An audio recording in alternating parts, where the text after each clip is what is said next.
Bizdə bir məşhur bir söz var, deyim var. Bizdə ümumiyyətlə məşhur sözlər, deyimlər var. Biri də odur ki, əsasən bu hakimiyyət dövründə yaranıb bu söz. Get kimə istəyirsən de, git kiməsə şikayət elə. Bu bir söz, bunu iri rəngli məmurdan ən belə aşağı hansı bir vəzifə tapşırılan, nə bilim, məktəbdə qarolçudan, nə bilim, parkovçuya qədər hamı onu deyir. Kimə nəsə bir narazı olur, get kimə istəyirsən de, get kiməsə şikayət elə. Belədir, yaxşı eləyirəm. Adama deyirlər, qələt edirsən, başını daşa döyürsən, boş başını. Və fərqi yoxdur, bunu kim deyir, ona aiddir, vəzifəsindən postdan. Amma belədir, bu da bir bədbəxtçiliyimiz. Niyə? Çünki biz xalq olaraq, mən siyasi indi səviyyədə qorxuruq və s. başa düşürəm də indi.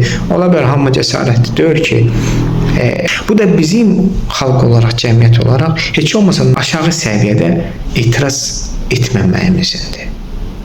Bu qorxmamızdan irəli gəlir, biganəçiliyimizdən irəli gəlir, yaltaqlanmağımızdan irəli gəlir. Məsəl üçün, avtobus sürücüsü bunları kartof meşoku kimi bunlarla, elə avtobus sürürkən ki, bunları sərnişinlər kartof meşokudur. Məsələn, bunu etiraz edirəm mən.